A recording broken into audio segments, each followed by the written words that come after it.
Bonjour à toutes et à tous. Merci d'être là ce soir avec moi. Je suis malheureusement pas près de vous, vous le savez, puisque nous sommes en total confinement. Et c'est grâce à, encore une fois, aux moyens de HWM TV que nous pouvons communiquer avec vous.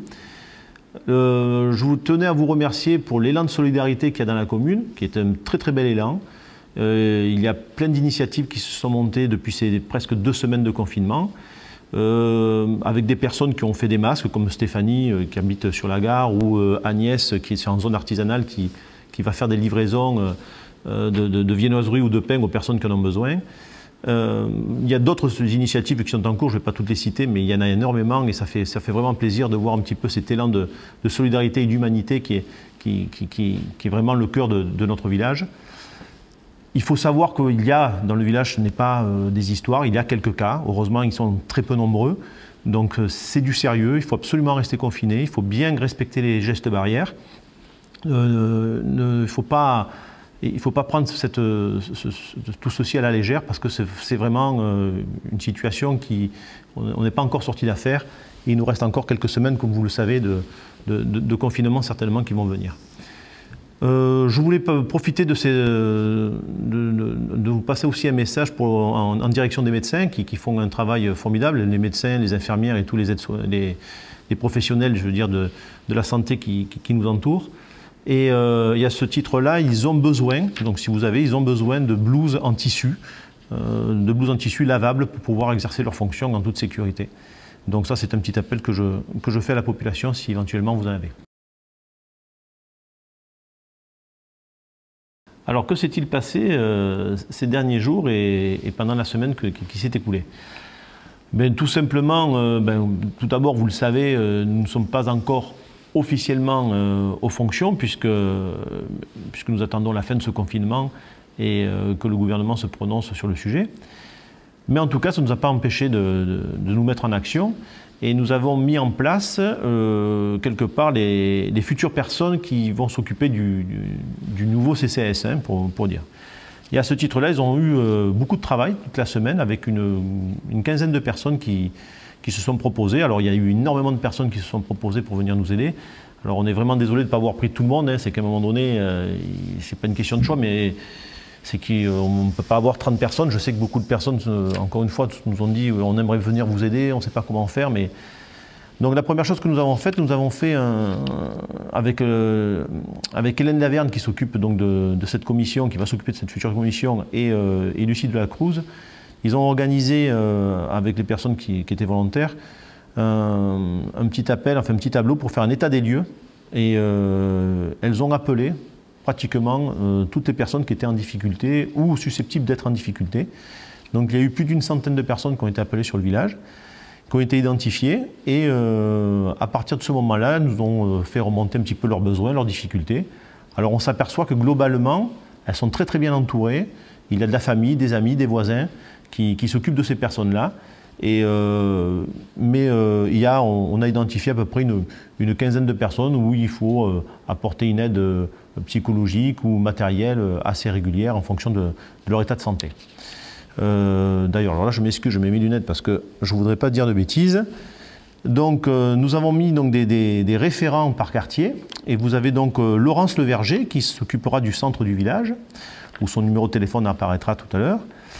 Annie Noguero qui s'occupera du quartier du Mas de Bataille. Nous avons Isis Hernandez pour le quartier des Pins.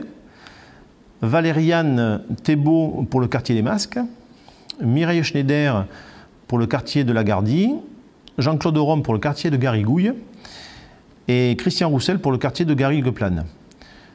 Ces personnes-là, il y en aura certainement d'autres, sont en fait un petit peu les référents de quartier où vous pourrez les contacter avec les numéros qui apparaîtront. Et si toutefois vous avez dans votre entourage ou dans votre voisinage une personne qui est en difficulté, vous ne savez pas forcément qui appeler, mais vous avez quand même aussi, comme vous le savez, le numéro à la mairie du CCAS qui est le 04 66 80 89 07. Je répète, le 04 66 80 89 07, vous aurez la secrétaire qui pourra prendre vos appels. Et je pense qu'il y a un répondeur aussi qui est en fonction, s'il n'est pas plein. Et ce répondeur sera relevé régulièrement de façon à pouvoir répondre au mieux aux attentes des uns et des autres. Ce que je voulais vous dire aussi, et je remets mes lunettes pour ne pas oublier, c'est qu'une personne s'est proposée, donc Madame Sybille Gatt, qui est une professionnelle de l'écoute au niveau social, de porter aussi une aide psychologique et morale aux personnes qui le souhaiteraient en lui téléphonant donc de 10h30 à 13h au 06 22 44 10 74.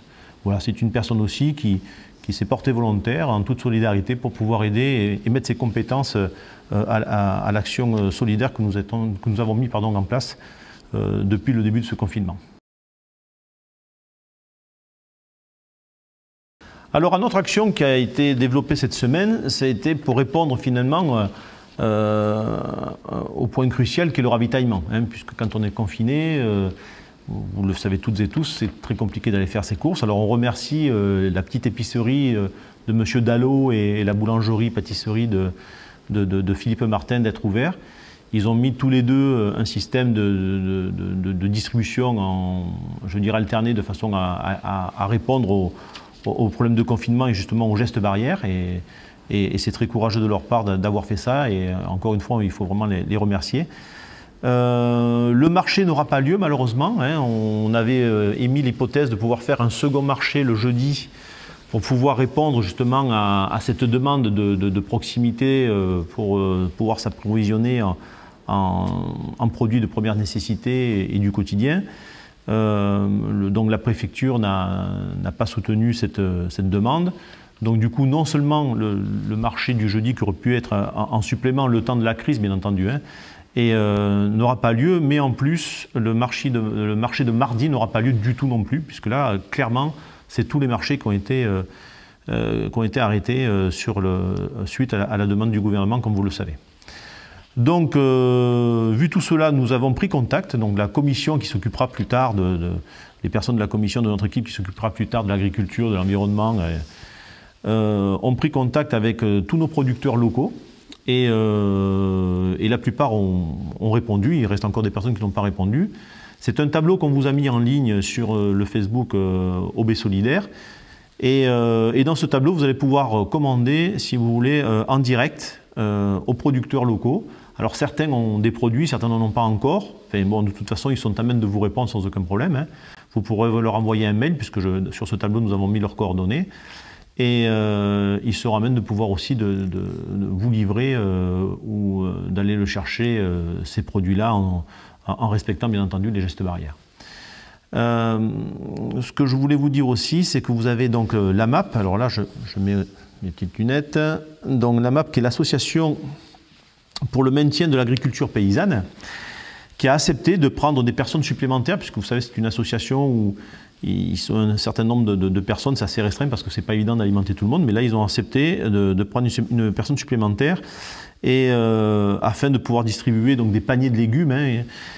Et donc ils ont accepté pour pouvoir gérer toutes ces commandes supplémentaires de faire appel à des volontaires pour pouvoir les aider et de doubler finalement leurs prestations pour tout le mois d'avril. Donc après ils verront en fonction de la situation. Et un petit message supplémentaire donc, de cette commission, s'il y a des producteurs locaux sur Aubé ou des alentours qui souhaiteraient bien sûr intégrer ce groupe et qui se fassent connaître, ils peuvent le faire bien entendu comme vous le savez à travers notre adresse mail contact@ob-demain.fr.